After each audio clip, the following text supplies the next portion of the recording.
లోక మానవాళిని నిర్మించిన దేవుడు, ఆయన పోలికగా సృష్టించిన దేవుడు మానవాళి పట్ల, యవనస్తుల పట్ల మరి ముఖ్యంగా ఏ ఉద్దేశం, ఏ ఆలోచన కలిగి ఉన్నాడంటే ఉన్నతమైన ఆలోచన కలిగి ఉన్నాడు ఆయన.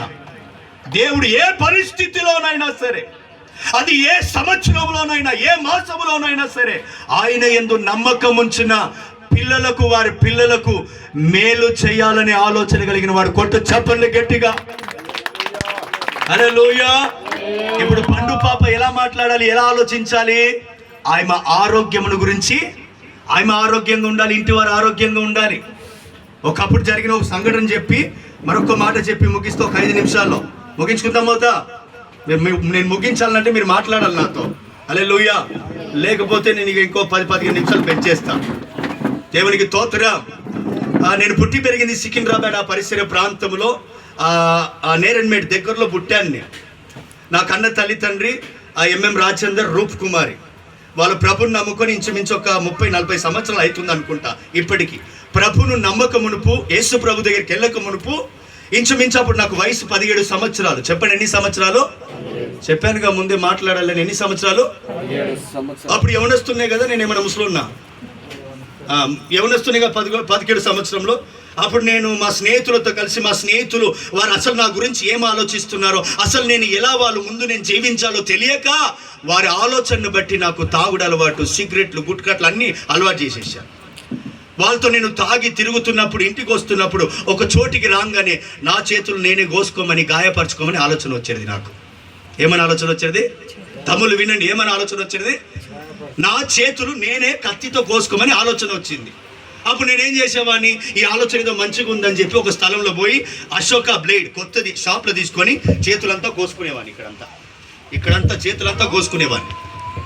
మళ్ళీ ఆలోచన అవుతుంది, నువ్వు కోసుకునే చేతులు రక్తం కారుతుంది కదా, రక్తం తాగమని. రక్తం కూడా తాగేటోని. ఇప్పుడు నాకు వచ్చిన ఆలోచన, అది మంచి ఆలోచన, చెడు ఆలోచన? ఇప్పుడు మా పండమ్మకి ఏం ఆలోచన వస్తున్నట్లు, ఐఏఎస్ ఆఫీసర్ కావాలన్నట్టు. ఇప్పుడు మీరు అందరు చెప్పండి, ఆమె ఐఏఎస్ ఆఫీసర్ కావాలవుతా? అమ్మ నిజంగానా? అమ్మ నిజమేనా? కొంతమందికి ఉంటుంది, మా ముందే ఉండి ఇంత ఉండే, ఎట్లా పెరిగింది చూడు, ఇంత చూడు, అగో అని పైన వందనాలు. మనుషులేమి ఇంత కక్ష ఉంటుంది కొందరికి, ఉంటారు కొందరు. ప్రైజ్లాడమా, వందనాలు అమ్మ, నువ్వు ఆశీర్వాదకరంగా ఉండి నిజంగా ఐఏఎస్ ఆఫీసర్ కావాలంటారా? ఇట్లా దిగిన అవుతుంది అనుకోతారు వీళ్ళు. అమ్మ ఉన్నారా లేరా మీరు చెప్పండి. పైన ఏమో భక్తులుగా, అమ్మ నువ్వు సుఖంగా బ్రతకాలి, 100 సంవత్సరాలు 100 సంవత్సరాలు నెమ్మదిగా బ్రతకాలి బిడ్డ అంటారా? మళ్ళీ ఇట్లా పోయి తింటున్నప్పుడు కారం ఎక్కువైంది అనుకో మటన్లో, అడగాను అన్నట్టుగా ఆమె మీద ఏడుస్తారు. అంతేగా, ఆయన వండే అయినా కారం ఎక్కువ ఏమో వేసేసిండు, మళ్ళీ ఆమె మీద ఎందుకు ఏడవాలా? ప్రభాకరణ మీద ఎందుకు ఏడవాలా? హల్లెలూయా. నా 2 చేతులు జోడించి మరి ముఖ్యంగా కన్న తల్లిగా, తండ్రిగా ఉన్న వారికి, యవన దశకి ఎదిగిన వారికి చెప్తున్నా, మీ మనసులో పుడుతున్న ఆలోచనలు అన్నీ దేవునికి, మీ కన్న తల్లి తండ్రికి, మీ భవిష్యత్తుకు అంగీకారంగా ఉండునుగాక. చప్పలు కొడుతూ ప్రభు నామాన్ని గణపరిచింది. ఒకసారి ఒక వాక్యం చదువుతారా? ఆ కీర్తనల గ్రంథం 1వ కీర్తన చదవండి, త్వరగా చదవాలి. అది అది అది అది అట్లా ఉండాలా, పాజిటివ్ ఉండాలా. దేవునికి స్తోత్రం. యెహోవా నా కాపరి, నాకు లేమి కలగదు అంటారు, కానీ ఆయన ఎవరికి కాపరి ఉంటాడో తెలియదు. కానీ వాక్యం ఉచితంగా వచ్చింది కాబట్టి చెప్పేస్తారు. అది థ్యాంక్ యూ. అంతే, దుష్టుడు ఆలోచన చెప్పున నడవక. అంతే, దుష్టుడు ఎవరు? సాతాను గాడు. ఎక్కడ ఉన్నాడు ఇప్పుడు సాతాను గాడు? మీ పక్కనే ఉన్నాడు. కనిపిస్తున్నాడా? కనిపించాడు. సాతాను గానికి మన లేక దేహం లేదు, మన లేక శరీరం లేదు, మన లేక చేతులు లేదు, కాళ్ళు లేదు, కన్ను లేవు. ఆడ అపవిత్ర ఆత్మ, దుష్టుడు. మొదటిగా ప్రతి వ్యక్తికి తనను తాను ఎలా పరిచయం చేసుకుంటాడంటే కొన్ని దుష్టుడు ఆలోచనలు ఇస్తాడు. అది ఎలాంటి ఉంటుంది? అంత మనసు భేదాలు, విభేదాలు, కక్షలు పుట్టించే ఆలోచన. అర్థమవుతుందా? మరల భక్తులుగానే ఉంటారు కొందరు, చప్పలు కొడుతూ స్తోత్రం చెల్లితుము శృతి పాడరు. హల్లెలూయా. యేసు రాజుని, అది అమ్మ చూడండి, అట్లా అట్లా ఆ స్కేల్, ఆ రిథం, అవన్నీ ఉండాలా. ఏం పాట పాడుతూ ఒక మక్కువ. పాస్టర్ గారు సూపర్ పాడారు 3 పాటలు. హల్లెలూయా. నాకు చాలా ఇష్టమైన పాటలు అది 3. దేవునికి స్తోత్రం. హల్లెలూయా. అందును బట్టి పండు పాప, ఇక నువ్వు చిన్న పాపవు కాదు, చిన్న ఏమవు కాదు, నువ్వు యవన దశకి ఎదిగావు కాబట్టి నీ మనసులో కొన్ని సందర్భాల్లో నువ్వు ఒంటరిగా ఉన్నప్పుడు, నీ స్నేహితుల దగ్గరికి వెళ్ళినప్పుడు, కొంతమంది స్నేహితులు వచ్చి రకరకాలుగా నీకు ఆలోచనలు చెప్తారు, నీకే కొన్ని ఆలోచనలు పుడతాయి. అప్పుడు ఏం చేయాలంటే ఒక క్షణం ఆగి, ఈ ఆలోచన ఎవరిస్తున్నారు, నేను ఈ ఆలోచన ప్రకారం నడిపించబడితే నా భవిష్యత్తు ఏమవుతుంది, నేను ఐఎస్ఎఫ్ ఆఫీసర్ అవుతానా, నా కన్న తల్లిదండ్రులు సంతోషంగా ఉంటారా, లేదా వాళ్ళకు దుఃఖం కలుగుతుందా, నా భవిష్యత్తు పాడైపోతుందని ఒక్క నిమిషం ఆలోచించి, ఒకవేళ నీకు వస్తున్న ఆలోచన నీకు అర్థం కాకపోతే కన్న తల్లిదండ్రి దగ్గరికి వచ్చి చెప్పి అప్పుడు నువ్వు అడుగు ముందుకేయాలి. లేకపోతే ఇక నేను సికింద్రాబాద్లో ఉన్నట్టు నా చేతులు నేనే కోసుకొని నా రక్తం నేనే తాగినట్టు ఇక కొన్ని సాతానుగాడు ఏం చేస్తాడంటే నీ భవిష్యత్తును పాడు చేయడానికి పలు విధంగా ప్రయత్నం చేస్తుంటాడు. నేను చెప్తాను, నిన్ను, నీ కుటుంబాన్ని, నీ చెల్లె గునుగుణ్ణి, ఇంకా కుయిటిని, ఇక ఎవరైనా, అది ఏ దుష్టుడైనా, ఏ దుష్ట శక్తి అయినా పాడు చేయాలని నీ యొద్దకు వచ్చినా, అది ఏది పాడు చేయకుండా ఉండాలంటే నీవు దేవుని ఆలోచన, దేవుని జ్ఞానము కలిగి జీవించాలి.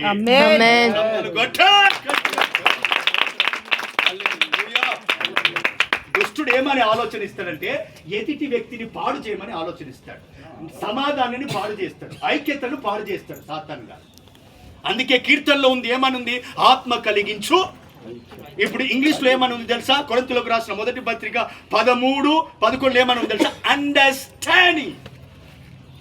You want good understanding. ఇప్పుడు చిన్నగా ఉన్నప్పుడు అయితే నీకు ఏదో సార్లాక్స్ తినబెట్టి, ఏదో చిన్న చిన్న పదార్థాలు తినబెట్టి నిన్ను పెంచేశారు కన్న తల్లి కష్టపడి. ఇప్పుడు పెద్దగా అయిపోయినావు కాబట్టి వాళ్ళు ఎంత కష్టపడుతున్నారో, ఆ కష్టాజీతం ఎంత వస్తుందో అవన్నిటిని ఆలోచించే నువ్వు వస్తువులు కొనాలి, ఏదైనా కొనుక్కోవాలంటే ఆలోచించి కొనాలి. కొంతమంది పిల్లలు ఉంటారు, నాకు కావాలి డాడీ, నేను చందన బ్రదర్స్లో చూసిన ఒక డ్రెస్సు, ఆ డ్రెస్సును అడిగితే 20,000 అంట. ఇప్పుడు అలా చిన్నగా ఉన్నప్పుడు అడిగినట్టు పండమ్మ నన్ను అడుగుతా, డాడీ నాకు కావాలని అడగొద్దు. ఏం చేయాలి, మా డాడీ ఎంత కష్టపడుతున్నాడు, ఆయన మొక్కలు అమ్మితే, ఆయన నర్సరీలో కష్టపడితే సంవత్సరానికైనా నెలకు ఒకసారైనా 20,000 వస్తుంది. అందును బట్టి వస్తున్న ఆలోచనని, ఇది దుష్ట ఆలోచనని తొలగించి మంచి ఆలోచన కలిగి నువ్వు ఏ డ్రెస్ ఇప్పిస్తావో, నువ్వు ఏ గిఫ్ట్ ఇప్పిస్తావో పర్లేదు డాడీ, నేను సంతోషంగా స్వీకరిస్తానని చెప్పాలి.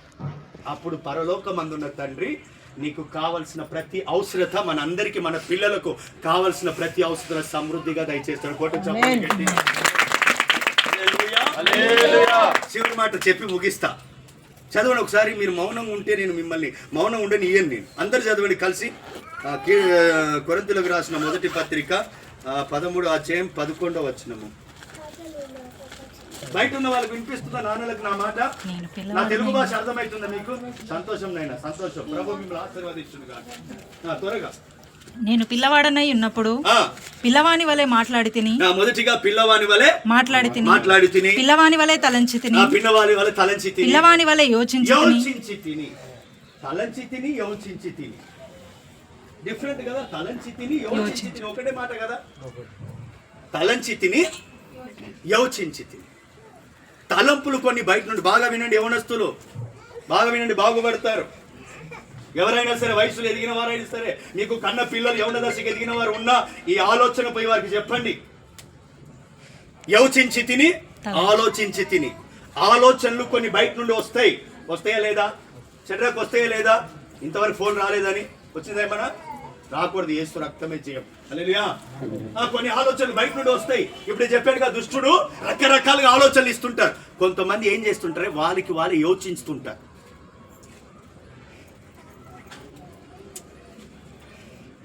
ఇప్పుడు ప్రభాకరన్ అడిగినాను అనుకో, ప్రభాకరణ ఇప్పుడు పాప గురించి ఆయనకి యోచన ఎక్కువైపోతుంది. మా పాప యవన దశకి ఎదిగింది, భవిష్యత్తు ఎలా ఉండబోతుందో అని యోచన. నా పిల్లల భవిష్యత్తు ఎలా ఉండబోతుందో. బైబిల్ ఏమంటుంది తెలుసా? అపోస్తలుడైన పేతురు గారు రాసిన పత్రికలో, నీ చింత యావత్తు, నీ ఆలోచన యావత్తు, ఆలోచన కాదు, నీ తలంపులు యావత్తు ప్రభు మీద వేయి, ఎందుకంటే ఆయన మనని గురించి చింతిస్తున్నాడు. గట్టిగా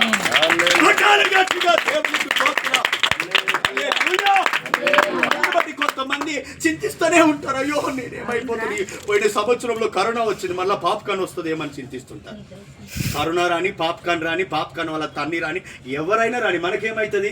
దేవుడు చిత్తము లేనిది మన తలలో ఉంటే ఒక ఎంటికలు రాలిపోదు. మనని ముట్టువాడు దేవుని కన్ను గుడ్డును ముట్టువాడని రాయబడ్డది బైబుల్లో. ఇజ్రాయేల్ ప్రజల్ని కాపాడువాడు కునుకోడు, నిద్రపోడు. ప్రాణం పెట్టిన యేసు ప్రాణాలు తీయడు. రక్తము కార్చిన యేసు రక్తము తాగడు. మొన్న ఏదో యూట్యూబ్ లో పెడితే చూసిన వీడియో, ఒక మేకను పట్టుకొని గొంతు పిసికి రక్తం తాగుతున్నాడు ఒక వ్యక్తి, మనిషి. అరే ఏం అయినా మేక రక్తం తాగుతాడు, మనిషి అని లేక కుక్కన పిలియ ఏమనిపించదు, నాకు అర్థం కాదు. ఆడు కుక్కన అర్థం కాలేదు, ఆడు మనిషి అని అసలు ఎవడారు? పాపము మంచిగా పెరుగుతున్న మేకని తిని ఆ మేక గొంతు పిసికి రక్తం తాగుతున్నాడు. అది ఆ వీడియో నాకు పెట్టి, నేనుంటే ఆ రక్తం నేను తాగుతుండే. మరి హల్లెలూయా అంటే నిజంగా అనుకోగలరు, నా రక్తం నేనే తాగుతూ, ఎవరి రక్తం తాగండి నేను. హల్లెలూయా హల్లెలూయా. కొంతమంది ఉంటారు బ్రతికి ఉండగానే చంపుతుంటారు, బాగానే వస్తారు పండమ్మ అంటారు, కానీ మనుషులు ఎలా ఉంటారు తెలుసా, ఇట్లా ఉంటారు. కానీ పండమ్మ దగ్గరికి వచ్చేప్పుడైతే ఇట్లా అంటే మరి ఆయన మీద ఏదో ఒకలాంటి ఆలోచన. కొంతమంది ఏదో చేయాలి, ఈ పాప ఆశీర్వాదకరంగా ఉండకూడదు, కన్న తల్లి తండ్రికి సంతోష కారణపూర్తిగా ఉండకూడదు అని రకరకాల ఆలోచన కలిగి మనుషులందరూ ఆ సాతాను ఆలోచనకి చోటిచ్చి యోచించేవారు ఎంతమంది లేరు. పండు పాప, నీ expectation is good, your expectation is good, surely you want to become a IAS officer. My will of God, దేవుని చిత్తములో ఖచ్చితంగా ఆయన లేఖనాల ప్రకారం ఆయన ఆలోచన ఏదో, ఆయన చిత్తం ఏదో నువ్వు గ్రహించగలిగితే నిశ్చయముగా నా దేవుడు నేను గణపరుస్తాడు. చివరి మాట ఎస్తేరు గ్రంథం, ఇది ప్రాముఖ్యమైనది. చదవండి ఎస్తేరు 2వ అధ్యాయము 16-17 వచనం త్వరగా. ఎస్తేరును చూచిన వారందరికీ, ఎస్తేరుని చూసిన వారందరికీ ఆమె యందు దయ పుట్టెను. అమ్మ ఏం పుట్టిందంట? దయ పుట్టెను. అమ్మ ఎస్తేరుని చూసినప్పుడు ఏం పుట్టిందంట? దయ పుట్టెను. దయానా లేక ఎవరేమన్నా పుట్టిందా? దయ పుట్టెను. ఇప్పుడు మా పండమ్మని చూసి అందరికి ఏం పుడుతుంది చెప్పండి మీరు ఇప్పుడు? సంతోషం. మా పాండ సార్ అయితే దయ అన్నాడు. మా పాస్టర్ గారు అమర్పాల్ పాస్టర్ గారు అయితే, మా పాస్టర్ అయితే స్థానిక సంఘ కాపరి కాబట్టి నా గొర్రెలకు నేను మంచి కాపరి అని ఆలోచిస్తాడు ఆయన. హల్లెలూయా హల్లెలూయా. ఇప్పుడు మీరు అందరు చెప్పండి, మా తల్లులు ఇప్పుడు చూడండి, పండమ్మని చూడండి, ఏం పుడుతుంది మీకు ఆలోచన? నైనలు చెప్పండి, మీరు చెప్పండి. ఆ తమ్ముళ్ళు చెప్పండి, మన వీడియో తీస్తున్న తమ్ముళ్ళు మీరు చెప్పండి. హల్లెలూయా. నేను చెప్పకూడదు కానీ మరొక రీతిగా భావించవద్దు, చూసే చూపులోనే ఉంటుంది అంత మాయ. కొంతమంది ఉంటారు, నేను చెప్పకూడదు కానీ వాళ్ళకి దండం పెట్టి దండేయాలి, చెప్పుల దండ. చర్చిలో పాట పాడడానికి అవకాశం ఇస్తే నీవు లేకుండా చూసుకొని పాడుతున్నాడు సిగ్గులేనోడు. అర్థమవుతుందా? పాట పాడడానికి అవకాశం ఇస్తే అయిపోయింది పాస్టర్ గారు, అక్కడ ఎవరు ఆయనకి ఇష్టమైంది కూర్చుంటే ఇష్టమైన కూర్చున్నాడేమో. నువ్వు లేకుండా అంటే పాట యేసయ్య గురించి పాడుకో. పాటలు గారు చూడండి ఎంత ఘోరమైన వాళ్ళు అయిపోయారు చూడండి. హల్లెలూయా. చూడండి ఎస్తేరుని చూసినప్పుడు ఏం కలిగిందంట? దయ పుట్టెను. ఎస్తేరు గురించి ఒక మాట చెప్తా, ఒక 2-3 నిమిషాలు ముగిస్తా. ఎస్తేరు ఇంచుమించు అక్కడ వందలాది మంది యవనస్తురాలు ఉన్నారు. ఆ యవనస్తురాలు వలె ఎస్తేరు అలంకరించుకోలేదు, ఎస్తేరు ప్రవర్తించలేదు. వారి వలె బయట ఉన్న లోకస్తులో ఉన్న యవనస్తుల వలె ప్రవర్తించలేదు ఎస్తేరు. ఎలా ప్రవర్తించింది? ఎలా ప్రవర్తించింది? దేవునికి, కన్న తల్లి తండ్రికి యథార్థమైన, న్యాయమైన, సంతోషకరమైన ప్రవర్తన కలిగి జీవించింది. కొట్టు చప్పలు గట్టిగా. ఇప్పుడు ఎస్తేరు వలె పండమ్మ జీవించాలి, దయ పొందుకోవాలి. అందుకే ప్రభు అయిన యేసు క్రీస్తు గురించి ఏమని రాయబడి తెలుసా? మనుషుల దయందు దేవుని దయందు చెప్పరు, దేవుని దయందు మనుషుల దయందు దేవుని దయందు ఆత్మలో వర్ధిల్లాలి. ఇప్పుడు ఎవరి దయ ఉండాలి? పండమ్మకి దేవుని దయ ఉండాలి. ఇప్పుడు మీ అందరి దయ ఉండాలి. చెప్పండి, పండమ్మ దేవుడు నిన్ను నూరంతలుగా ఆశీర్వదించును గాక అని చేతులు ఎత్తి చెప్పండి. నూరంతలుగా ఆశీర్వదించును గాక. గట్టిగా చెప్పండి, పండమ్మ. ఎందుకంటే పండమ్మని పిలుస్తానంటే సంతోషం అంట ఆమెకి. అందుకే ఆమెను ఇంకో పేరు పిలుస్తానండి నేను. హల్లెలూయా. ప్రభావ కన్నా మీరు కూడా చెప్పండి అందరి చేతులే, పండమ్మా ఇది మొదలుకొని నా దేవుడు నిన్ను నూరంతలుగా ఆశీర్వదించి ఎస్తేరు వలె దేవుని దయందు మనుషుల దయందు వర్ధిల్లి ఆశీర్వాదకరంగా స్థానిక సంఘానికి, సంఘ కాపురులకు, విశ్వాసులకు ఉందువు గాక అని చెప్పండి. ఇదేం కొత్త భాష పాస్టర్, మాకు ఇదన్నీ రాదు. నల్ల దగ్గర బిందె పెడితే ఆ నల్ల ఎవరైనా ఆ బిందె తీసి ఇంకో బిందె పెడితే తెలుస్తుంది మీ అసలు సంగతి ఏంటని. ఆ మాటలు చెప్పక మునుపు వస్తుంది కొందరికి. హల్లెలూయా. దేవుని మహాకృపను బట్టి నేను చెప్పగలను, ప్రభు అయిన యేసుక్రీస్తు శూన్యములో నుండి సమస్త సృష్టిని చేసిన దేవుడు ఒకే ఒక్కడు, నజరేయుడైన యేసు అని పరిశుద్ధ గ్రంథమైన బైబిల్లో రాయబడిన మాటను నమ్మినవాడు. ఎస్తేరు వలె దేవుని దయ, మనుషుల దయ, ఈ ప్రాంత ప్రజల దయ, మీ దయ అంతా పండమ్మ పొందును గాక. ఎస్తేరుని దేవుడు ఎంత గణపరిచిందంటే, ఒకప్పుడు నీది ఒక బ్రతుక అన్నారు ఎస్తేరుని. వాళ్ళందరూ వచ్చి ఎస్తేరమ్మ మా గురించి రాజు గారు వేడుకాను. ఎస్తేరమ్మ ఇప్పుడు నేను కూడా అడగాల్సింది, ఎస్తేరమ్మ దేవుడిని వేడుకో, మనుషులను వేడుకో, ఐఏఎస్ ఆఫీసర్. హల్లెలూయా, హల్లెలూయా. ఎలా ఎస్తేరు వాళ్ళ పండమ్మ గణపరచబడాలంటే, ఇప్పుడు చిన్న పిల్లల శ్రేష్ఠను ఒకప్పుడు ఉన్నప్పుడు చిన్న పిల్లల శ్రేష్ఠ ఆ ప్రవక్తన ఆ గుణగాల ఇక మీద ఉండకూడదు. చిన్న పిల్లలు మాట్లాడినట్టుగా జ్ఞానం లేకుండా ఇష్టం వచ్చినట్టు మాట్లాడు కొంతమంది ఉంటారు. మొన్న నేను ఒక ఇంటికి ప్రార్థన చేయడానికి పోతే ఆడు 2.5 సంవత్సరాలు 3 సంవత్సరాలు ఉంటాడండి. ఆడు వాళ్ళ అమ్మని చూసి నేను చెప్పకూడదు, అమ్మ అమ్మ అంటున్నాడు. ఏమంటున్నాడు? ఆయమంటు నీ అమ్మ అంటున్నాడు. ఆయమంటుంది ఆ పాప నీ అమ్మ అంటాడు. ఇంకా పిల్లలు చూడండి ఎంత మంచిగా నేర్పిస్తారు. మీరు తిట్టురా డాడీని, తిట్టురా ఆ డాడీని తిట్టు, పాపం ఫోన్ చేసి తిట్టుంటారు. నేర్పించారు చూడండి. మళ్ళా పాప ఎంత మంచిగా మాట్లాడుతుంది, ఏమైనా సూత్రం చెప్పినట్టు, అల్లియా చెప్పినట్టు. పిల్లల నోట బూతులు విన్నా సంతోషం మీకు అందరికి. బూతుల సహవాసం. హల్లెలూయా, దేవునికి స్తోత్రం. హల్లెలూయా. బూతులు అంటే అపవిత్రమైన మాట కాదు. నోటి నుండి వచ్చే మాటలు ఎలా ఉండాలి? అనేకులను ఆదరించాలి, అనేకులను ధైర్యపరచాలి, అనేకులను సంతోషపరచాలి. అలా ఎస్తేరు జీవితంలో ఉంది కాబట్టి, అలా ఎస్తేరు దేవుని ఆలోచనకు చోటు ఇచ్చింది కాబట్టి, ఎస్తేరు నన్ను పెంచిన ముర్దెగైకి ఇంకా నా దేవుని ప్రజలందరికీ సంతోష కారణభూతురాలుగా నేను ఉండాలని యోచించింది కాబట్టి, ఒక గురి పెట్టుకొని ముందుకెళ్ళింది కాబట్టి, ఎస్తేరు నా దేవుడు ఆయన నివసించిన ప్రాంతంలో ఉన్నతంగా కనపరచాడు. ఆ వాక్యాన్ని పూర్తి చేయమా.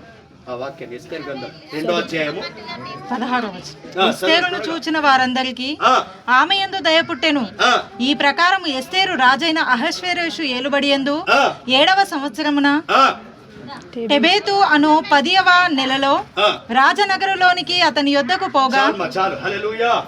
ఇప్పుడు చూడండి, అక్కడ అనేక మంది యవనస్తురాలు ఉన్నారు, అనేక మంది ఉన్నారు. వారందరినీ రాజు చూసినప్పుడు ఎవరి మీద పుట్టిందంట దయ? ఎస్తేరు మీద. ఇక మీదట రాజులకు రాజు, ప్రభులకు ప్రభు, నజరేయుడైన యేసయ్య దయ ఎల్లప్పుడు నీ మీద నిలిచి ఉండును గాక. ఈ అవకాశం ఇచ్చిన దైవజనులకు నా హృదయపూర్వకమైన వందనాలు. ప్రభు మిమ్మల్ని, మీ పరిచర్యను ఆశీర్వదించును గాక. సేవకులను కూడా ప్రభు ఆశీర్వదించును గాక.